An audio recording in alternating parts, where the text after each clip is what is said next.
Hi, welcome to ThinkTech. We're raising public awareness about technology, diversity, energy, and globalization. This show is the arts in Hawaii. We are the diversity part of that equation. I'm your host, Donna Blanchard, very proud managing director of Kumukuhua Theater, which is right across the way from our studio here in Pioneer Plaza in the heart of downtown Honolulu. Remember that we broadcast live every day of the week on the internet. All of our shows are streamed live on ustream.tv and Spreaker.com. And if you would like links to any of our previous broadcasts, go to thinktechhawaii.com. If you would like to join us in our downtown gallery for any of our shows, just write to jay@thinktechhawaii.com. That's J-A-Y at thinktechhawaii.com. My guest today is Jaimie Gusman. She is a poet and PhD candidate at the University of Hawaii at Manoa. Her particular interests lie in radical poetics and how radicalism plays out in feminine writing. She's the founder and curator of Mixing Innovative Arts, a monthly reading series that offers summer writing workshops to the public. Welcome, Jaimie. Thank you for having me. I'm excited to be here. I'm really happy to have you here. You are an interesting person, and I didn't know how interesting you were until I read some of your poetry. Oh, thank you. I get that sometimes. I bet. Radical poetry. That's what I'm calling it. I like that. Oh, is that your term? No, not at all. Oh, okay. I'm stealing it. Okay. Right. You totally could have said you made it up, and I would have just given that to you. Can't take credit for that. Oh, okay. Let's start off by talking about what you are working on right now. Let's start with MIA, if we can. Okay, sure. So since October 2009, when I arrived here to be part of the PhD program at Manoa, I noticed that, wow, we don't have a graduate student reading series in the English department. And I had just gotten my MFA, and when you're fresh out of your MFA, you have done all these readings and things like that. So I was really looking forward to continuing that here. So it really started as something I wanted for the school. And then it kind of blossomed and became something entirely different for the community, more so for UH, Separate. I would say. Let me interrupt you for just a moment. Ian, I cannot hear Jaimie through her microphone. Are we okay? I just want to make sure. Okay, they can hear you, so we're good. Okay. Interesting, this is how Kumukuhua Theater started. It was a group of graduate students who said, there really should be this. There should be some way to support and encourage playwrights, and then it turned into something much larger, much more open. Right. So we have That's interesting. even more in common. I didn't know that. There we go. So you have been doing this since when? Did you start it in 2009? Yeah, so I moved here at the end of August to start school, and then it was something I kind of just proposed to the graduate director at that time and said, how can I do this, because I really wanted UH to be involved in my department to really, stand behind the idea. So a few professors met with me, and they were like, yeah, it sounds great, you should do it. And so I tried to get some graduate students together to organize it, and a few were interested, but most people were, kind of like, all right, I'm into it, but I don't really want to do it, so that kind of led me to just take the lead on that. Yeah. Excellent. And why did you feel it was important? Well, if you're going to get a master's degree in English literature or a PhD in creative writing, which is what I'm doing, it's really important, almost part of your job, to perform. You have to perform at job interviews. You have to perform to, get the word out about your work once you have a publication, right? So it's something that you do. And I felt like, that was an important component to a program. Oh, okay. I wouldn't have guessed that. I went to the last MIA event that you had, and I thought I know writers. I've done some writing myself, and there's always that stage in the process at which you read your stuff aloud for yourself. you know, Sure. if nothing else, to figure out how you're doing on grammar and punctuation. Right. And it's very nice to have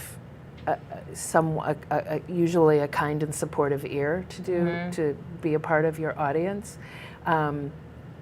I think as a theater artist that having when you're in that process, that portion of a rehearsal process at which you start to have a little bit of audience come in, it changes everything. It changes everything. It ratchets things up. It puts you on your toes. You know, it forces you to practice focus in a different way. All of these things that I really didn't. This is what you are talking about for writers as well. Sure. I mean, it's really difficult and nerve-wracking. Number one, to get up there, especially if you're a page poet. So there's a difference, right? I mean, there's a huge slam community here, and they do an amazing job performing their work, right? Us page poets kind of are more like hermits, right? And we don't really know sometimes how to perform our own work off of the page. So it does become very important in terms of professionalism, but also in terms of how you want your work to be read or viewed, to give it life in a new kind of way. So I really like having the reading series for that reason, because sometimes it engages you off the page in a way that you wouldn't have been engaged with on the page. Yeah. Does it change your writing? I mean, for me, I always have to read when I'm writing out loud as I'm writing it. So for me, the process is really an oral one also. But I think a lot of people don't necessarily do that.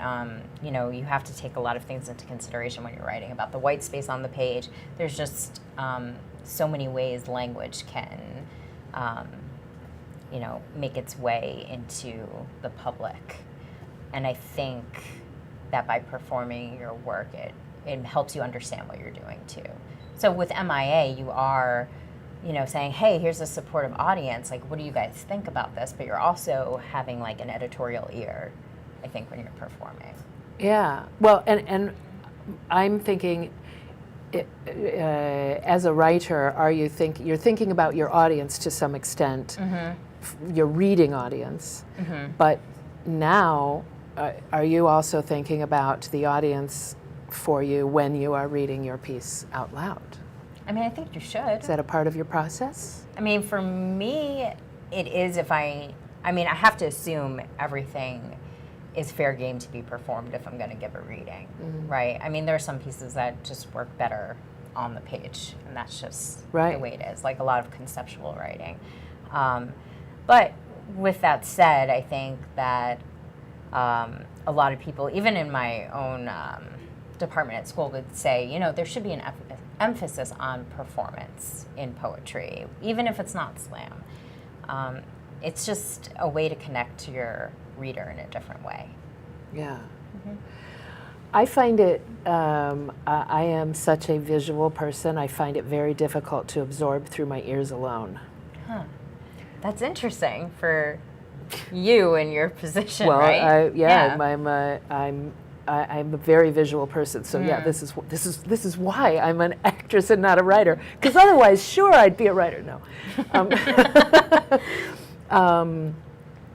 but one of the pieces at the reading I did have a chance to read beforehand, and then one of your writers had her book there that I was able to get, which it helps me to absorb.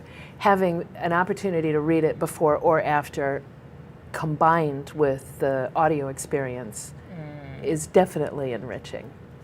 Yeah, I mean, I think that there are a lot of readings that I even go to and I can't connect. Yeah. I think that happens a lot. It happens at MIA, where something, I mean, I think that's why performance is so important, because if you're just, you know, reading like this with no inflection or attention to, you know, how the words are really moving, then you lose your reader. Like if someone's reading a poem and they don't grab me in the first line, it's really hard to jump back in. And it's the same thing with fiction, with storytelling for me too.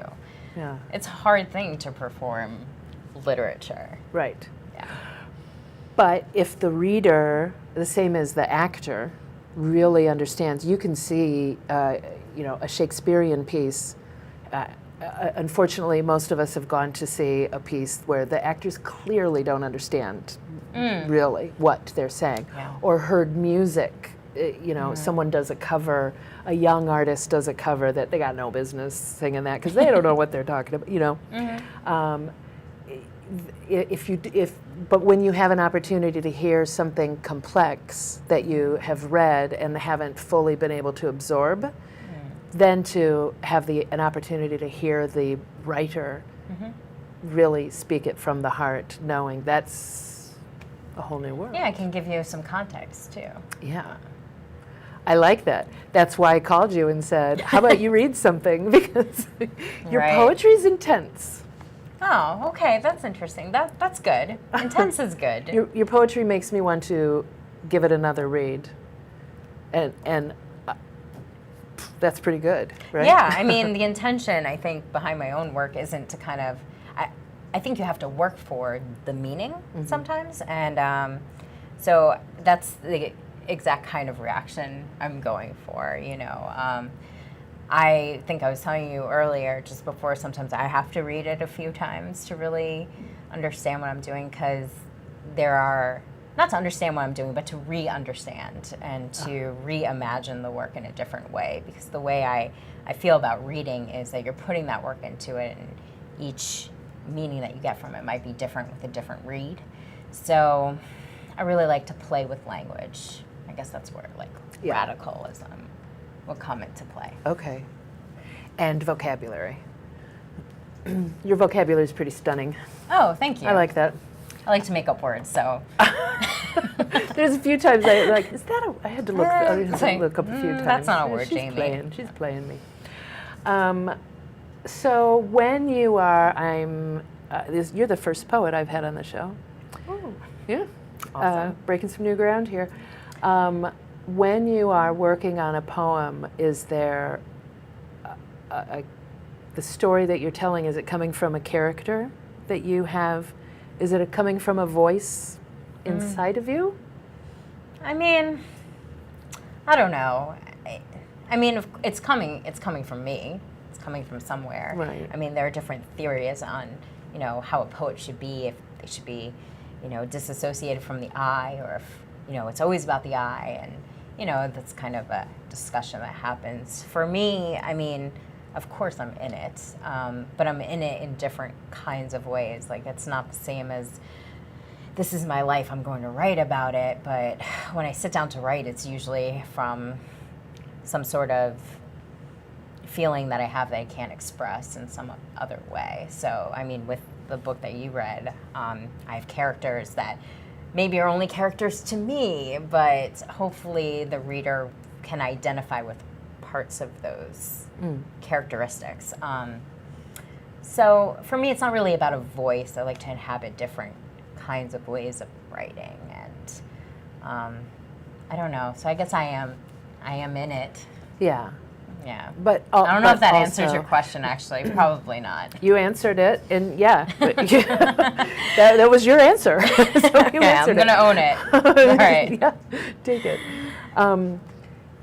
So have you ever written had a piece come out, and then thought about reading it and having an audience, and had that change the work at all? Has that made you edit? Yeah. I was at a reading in Seattle, and I was pretty nervous, and I was reading this kind of my anarchist poem that I can read at anarchist bookstores. And it's really long, as most of my poems are, actually. I really like to work in a long form. But, it's getting to the end, and I just couldn't do it. I needed to, cut out 4 stanzas. So I just dropped to the last line and ended there. So I think, I do that. I mean, I did that the other day at Windward Community College. I was reading, and I have this long poem essay, and I decided, based on my audience, to take out a few academic paragraphs that kind of just didn't really make sense for the venue at that time. So, I think performing it helps you understand what you need from the poem and what you don't. What could be removed. You I have ended that up license, cutting of those, course. those parts completely. So if it is ever publishable, I realize that's not something I really need in there. So yeah, I mean, Okay. I think that's part of the editing process. I mean, just because something's in print doesn't necessarily mean it's in stone. Good point. Yeah. Okay, and on that, we're going to take our first break. This is the Arts in Hawaii on the ThinkTech Hawaii Digital Series. I'm your host, Donna Blanchard, talking with Jaimie Gusman, and we will be right back. I'm Hong Jiang, host for Asia in Review on Tuesdays. And I'm David Day, host for Asian Review on Thursdays. Both of us broadcast our respective shows at 4 p.m. And my topics tend to deal with questions related to environment, culture, history, and sometimes human rights. And my shows tend to be on international business, foreign policy, geopolitics, and national security. And you can watch our shows live on the ThinkTech website at thinktechhawaii.com. And you can also watch us on YouTube or Olalo. So come join us on Thursdays at 4 p.m. I'm David Day. And on Tuesdays at 4 p.m., I'm Hong Jiang. Aloha. Back and we're live. This is the Arts in Hawaii on the ThinkTech Hawaii Digital Series. We are coming to you from Pioneer Plaza in the heart of downtown Honolulu, very close to Kumukuhua Theater, where if you happen to be in the area, you might want to check out our current production, which is Cock-a-Doodle-Doo, written by Eric Yokomori. It is an absurd, surrealist play that will kind of blow your mind. I recommend it highly. Okay, so let's talk. Here's what I want to know all of it, but let's go back. I'd like to talk about how a poet is created. Okay. So Do we need to have a birds and the bees talk? we need to go not quite that far. Okay. When do you remember first reading a poem and being moved by it? Being moved by, the first time I ever looked at a book of poems was at a bookstore, and I just was going through things, and I found Audre Lorde's Collected, and I was really taken by it, but totally misunderstood the context of her work, which was also interesting. And later on, you realize these things about your young self. I was maybe 13 years old, Okay. but I think I was like a sociology major and who's trying to be an English major. My GPA wasn't good enough to be an English major, so I had all these things going on, but I really always loved creative writing. I always took the classes. So I think the first time I really loved a poem was when I read Elizabeth Bishop in a creative writing class at University of Florida, where I got my BA, and the poem was called One Art, and it's a villanelle. And I'm kind of obsessed with villanelles ever since. They're very difficult to write. I have no idea what you're Okay. talking about, just so. All right, We but can come back to it. It's so nerdy. It's so nerdy, but I love it. And so Elizabeth Bishop kind of opened the door for me into thinking about poetry as something that is formal and mathematic at times, and like a puzzle. Oh, Yeah. that is intriguing. Mm-hmm. So you were, and you write short stories as well. No, not really. No. I'm not very good at narrative, as maybe you can tell. I try and dabble in multi-genre work. So what I'm working on right now for my dissertation is essay-like myth making, trying to reimagine the epic as a feminine form. So what that might look like. So there's a lot of storytelling and poetry and essay and fragments and things like that. So I like those areas of crossover. Yeah, I'm very interested to hear where you would go with some of the epic myths that are out there if they were told from a female perspective, because I heard someone on NPR HPR I think it was, talking about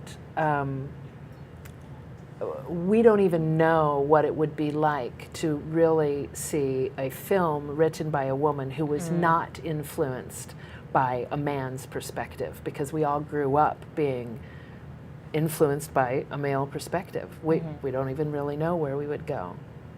What's your take on that? Well, so, I mean, my idea is that, I mean, I think that that's true. And to some degree, how does one write the story that's always been told back to them, right? This is your story. Where are the origins of that story of the female? Not even just as a writer, but the kind of character I'm working with in my epic is called the Shekinah, which is the divine female presence of God in the Bible. But she's not really named that. She's only been named that by these like scholars in the margins of biblical texts. Right. So my idea is to kind of reimagine her as someone who has a stake in the world, in our understanding of the world, and the understanding of not necessarily religion, but faith. And so that's kind of what I'm working on. So that conversation interests me a whole lot. So if you think about the epic, if a female's going to be, you know, the main character or the hero or whatever you want to call her, how does she appear? Because she can't appear how men are written or how men have written women, right? It needs to be sort of radicalized. Oh, that's where the radical. Yeah, I mean, part of it. So I think that's, you know, there's no real answer to that. It's what it would look like, but that's what makes it fun too. You can be the disruptor. Right. You are disrupting language that has, you know, always told you what you are. So things are going to be a little chaotic. Mm-hmm. Mm-hmm. I find chaos very interesting. Particularly, so in light of, you're talking about the villainess. Oh, the villanelle. Villanelle. Mm-hmm. Can we, the villainous, I know what that is. You're talking about something that is formulaic, but you're introducing chaos. Well, I mean, with that particular form, it's a French form that uses repetition of the first and third line of a tercet, which is just 3-line stanza, and it repeats itself, and each line has the same last word of the repetition too of a rhyme.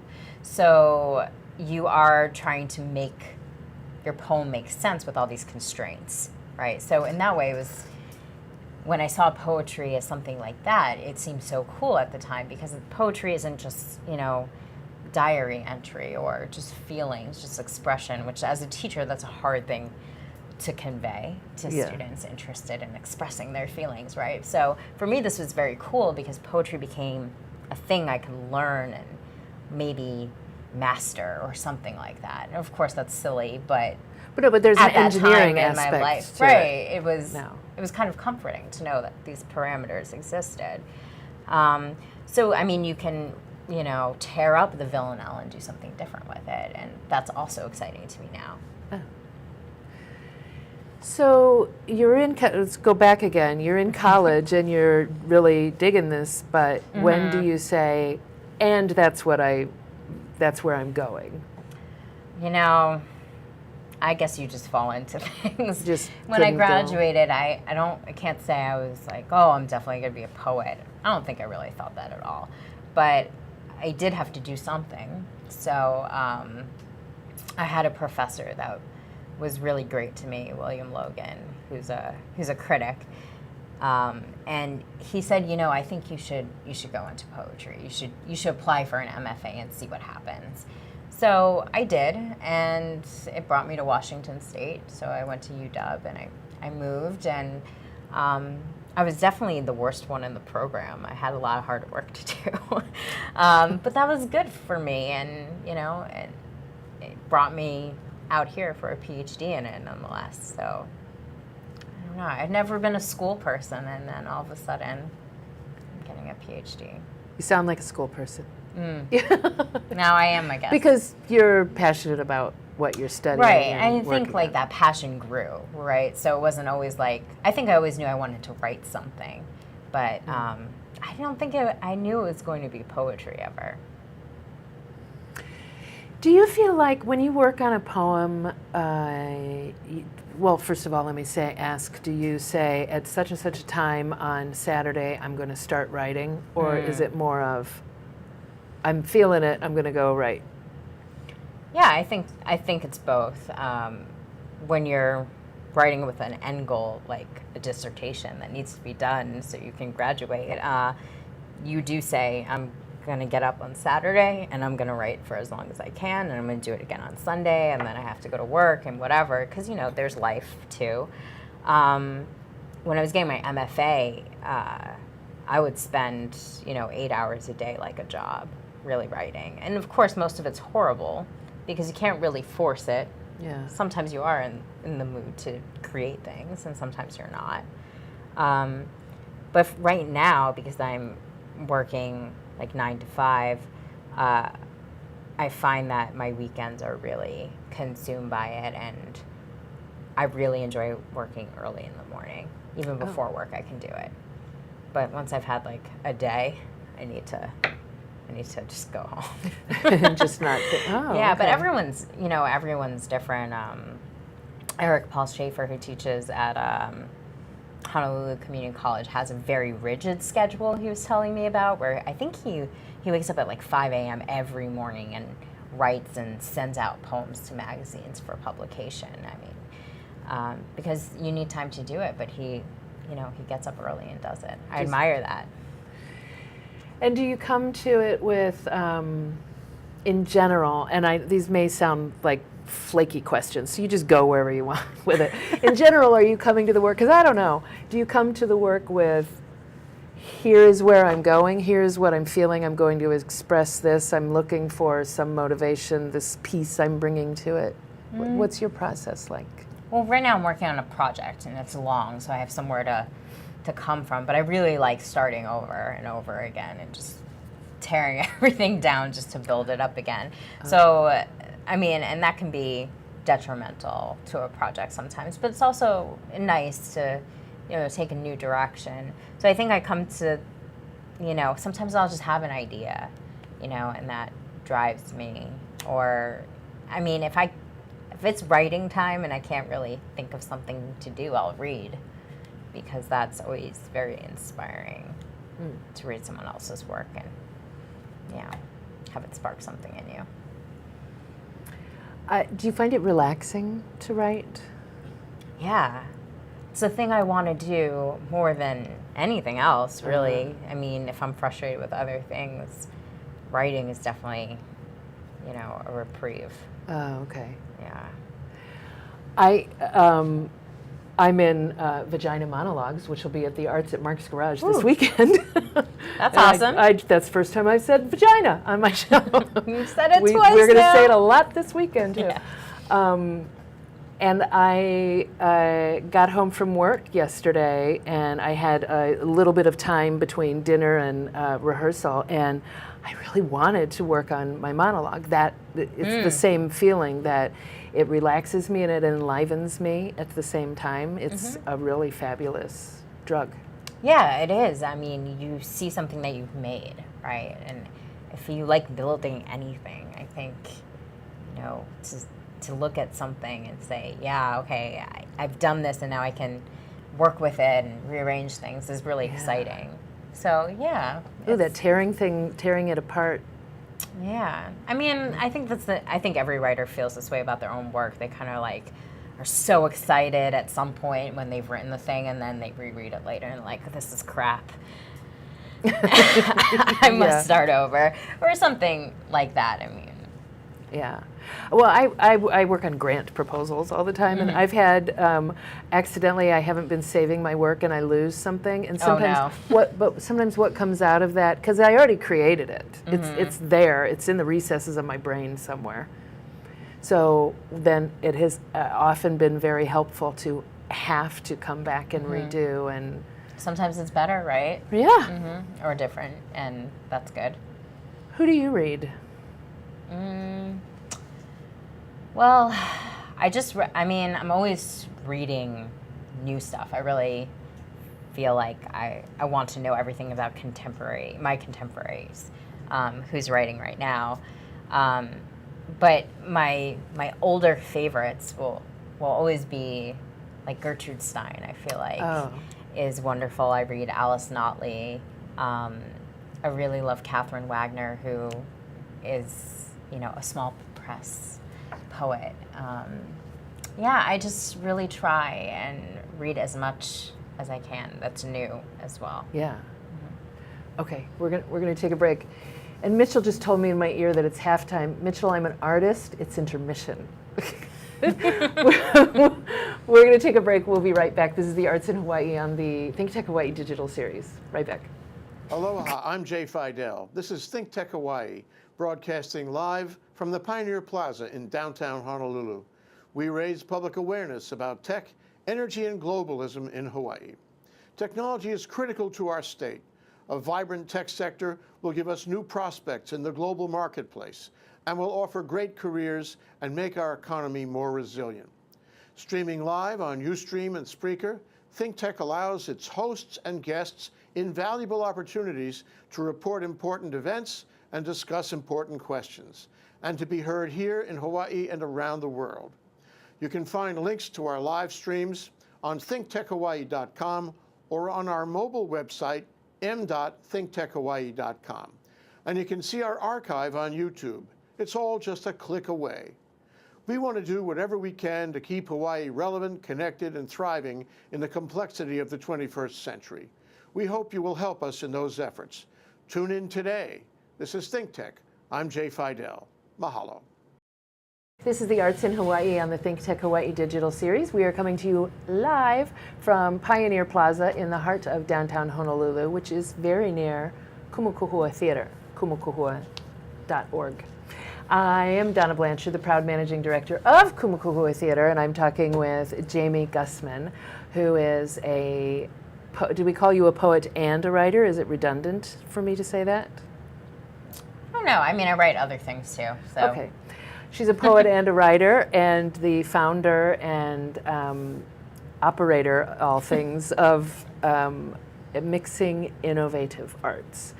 And I would really love it if you would grace us with the reading of one of your poems. And how about we say this?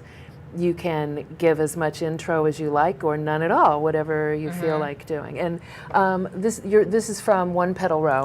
Yeah, I mean, I'll just say something maybe about this chapbook. And a chapbook is just a little book. It's usually between 16 and 35 pages, so it's about half or so the size of a regular size poetry book. And the nice thing about a chapbook is that it's handy and light, but also that it's very contained. So this comes from a larger manuscript, and One Petal Row is published by Tin Fish Press, and I have to do a shout out to Tin Fish because they're a local publisher. Susan Schultz is the editor of that, and she teaches at UH-Manoa. So she runs us out of Kaneohe. So she publishes experimental poetry and some prose from the Pacific. So everything is deemed experimental, which is another term. It's what does that mean? So it's radical and experimental. Yeah, I mean, maybe they're synonymous. I don't even know. But so it's called One Petal Row, but the major image I'm working with here is called the Any Jar, which is something I made up. Any jar, one word. And it just comes from this idea of looking at the image as this non-romantic thing that you can maybe not get into and you can't really comprehend it. It's this complex thing. So throughout this book, and I have another chapbook called The Any Jar, the I character's struggling with it all the time as an idea, as an image.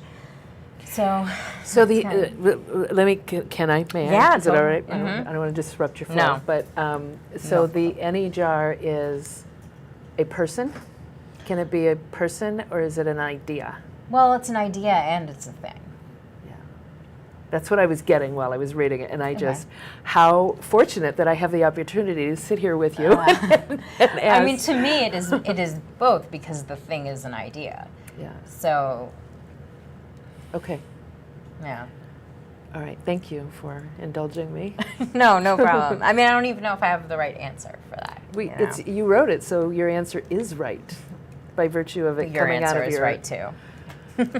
Oh, you're a disruptor. Okay. Okay. Okay. So this poem is called On Repetition, and it comes towards the end of the book. On repetition. We play back our reactions in the bedroom. Hand goes there on a scrunched up face. Other hand goes here in the bucket seat of the hip. At this point in the book, our house is roof deep in water. Ruins the book. The jar cannot contain it. We have searched for its family for hours. Our regions are deep, but is not religion. The paper fray, mold from the water, has spread. You ejaculate, I exterminate or attempt to. We come back. Let's try this again. On our mattress is an album, some pictures, some words, some pasts, which we think we gain by watching our tongues. Roll around, a simple bedsheet, the prop, a good show. How many times our neighbors watched or let them. Put in the tape, still own a VCR. The water has dried up. A miracle we own such a thing. We've been gone for months, but time is arranged also by memory, by what we might mistake for memorization, the most uncreative act. Factoid, you were being an android avoided by light, devoid of dull statements. In a voyeuristic moment, I shook my neck in yours. So you were bobble-headed, perhaps speaking a tad shakily. A shark may have up to 3,000 teeth. Washed up on the shore is my baby tooth. The picture of my mother, the rope, an electric grand piano, wet but still working. You are not wet but still working. There are up to 3,000 versions of light in a light bulb. Factoid.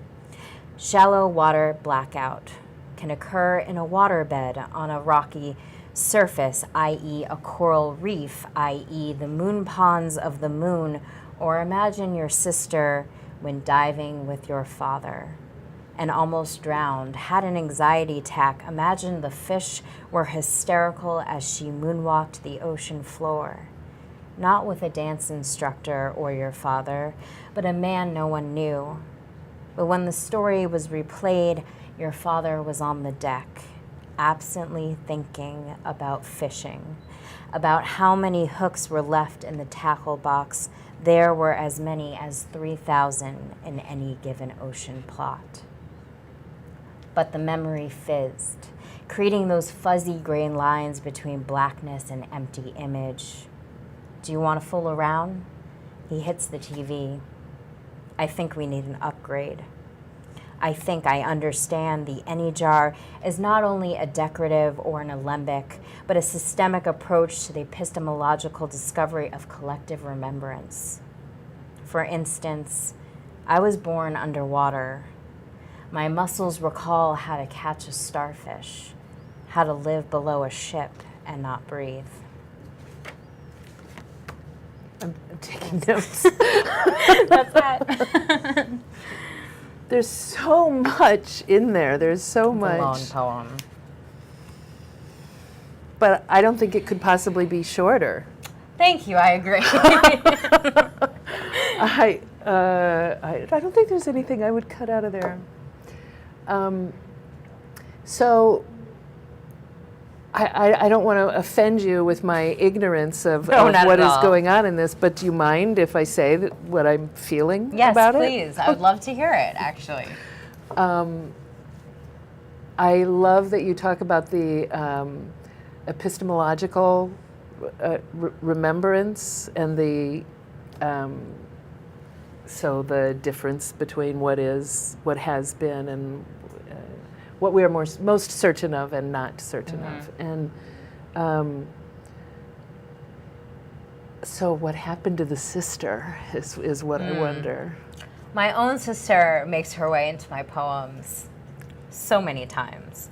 And I think, and the story is just going to seem so silly when you think about it in relation to this poem, but I think at the time I was thinking about my sister who really wanted to be a dolphin trainer. And in order to be a dolphin trainer, you have to have a diving license. And so she got this great gig, and she was really going to be a dolphin trainer. So she was working towards this, and she was underwater and had an anxiety attack. Her tank, something happened, and she, you know, if you go up too fast, you're gonna die, maybe have an aneurysm. So, you know, that had just happened, and I was thinking about my father who went with her, and kind of just some other backstory in our dynamic family relationships, right? And trying to fit a memory into a place that does not belong. Like, I'm writing this other poem. These are like insertions of memories that are happening. So what happens to the sister in real life is she lives, and, you know, it sounds like something terrible has happened with a man, right? And, you know, I think I was going for that. But at the same time, you know, there is this impulse of where the story came from and where it's going when you change the language. So she was saved. This man saved her, and it sounds awful in the poem to me. I don't know if you got that too.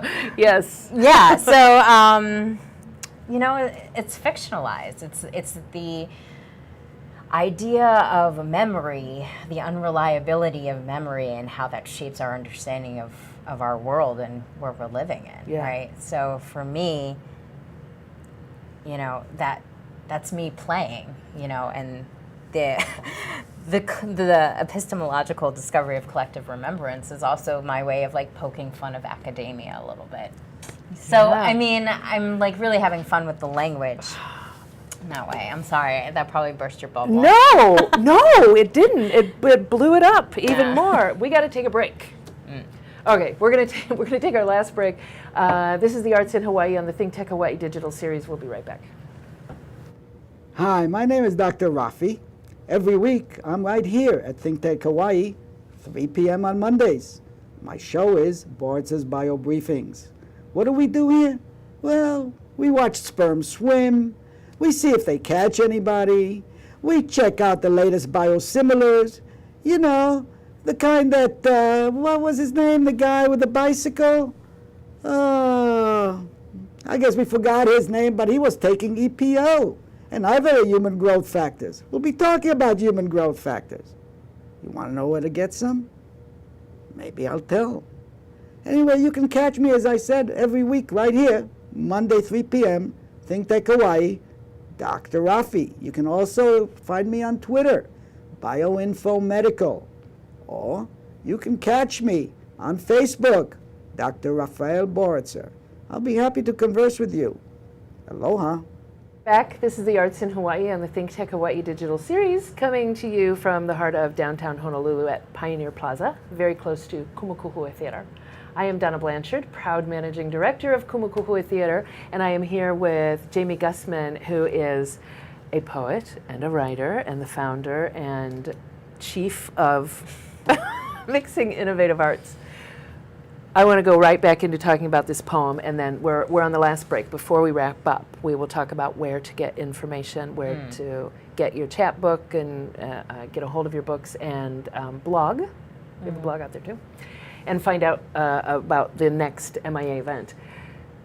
So back to your poem, you're having fun with it and laughing about it as you describe it.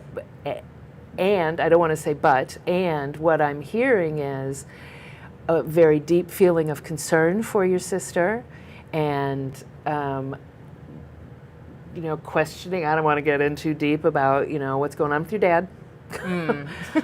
But you threw in, there's some interesting dynamic maybe and connection to You know, now water. that I think back to what I said, that sounded dirtier than it should have been.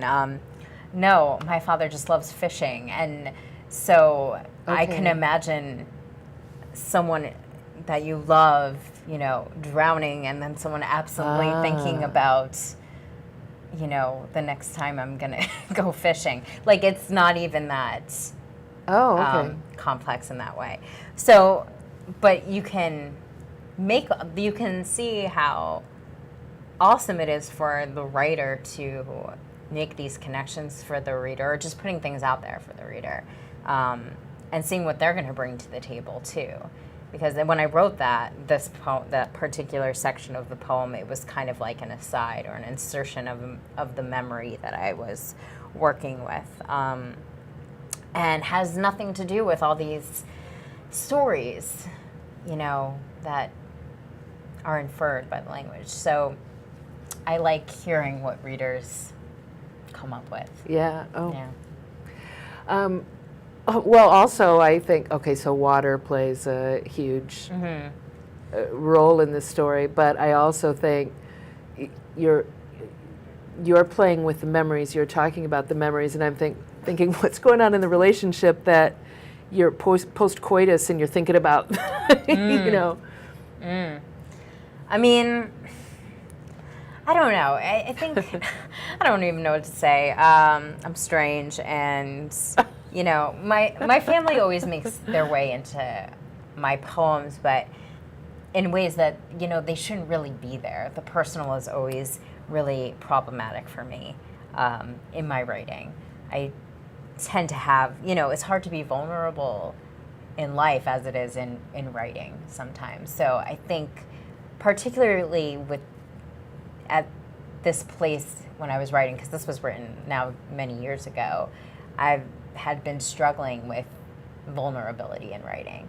So for me, this is a piece with a lot of walls, you know. But, you know, I grew up in Florida. Water does play a large part of my work, even now being here. I've always been surrounded by it. And, yeah, it's definitely something that occurs. I apologize if I trounced on your vulnerability. No, it's okay. I mean, I'm getting better about talking about it, Donna. Yeah. Well, and I recognize, and please recognize that I'm an actor, you know, foremost. I look for, I'm a dramatic actor foremost, and I find it. I will find the drama. No, and I think it's there. I mean, it's not that it's not supposed to be there, but it's just, for me, not a real, I mean, there's a difference between, you know, the writer and the writing. You know, nothing ever happened with my father and my sister in this moment. But, you know, something is clearly happening in the language. Yes. Right. Very skillfully, so. Oh, thank you. Makes me want to read more poetry. That's awesome. It does. You don't hear that ever. Said no one ever. No, stop it. It's like, I really want to pick up another book of poems now.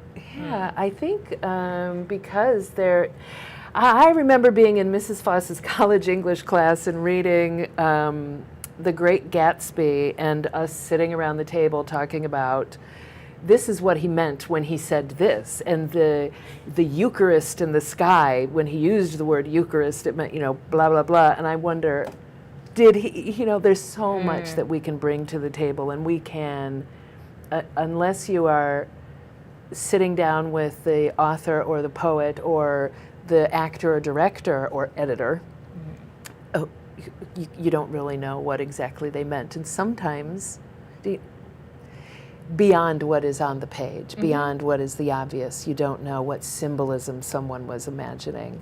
And part of what I love about reading is that ability to create it for myself.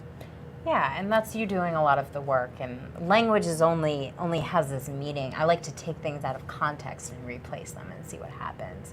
So when you're reading this, your mind is going to go somewhere, right? But I also wanted to go other places. So, I mean, I think in that way it worked. It did. So, Yeah. that makes me happy. Success.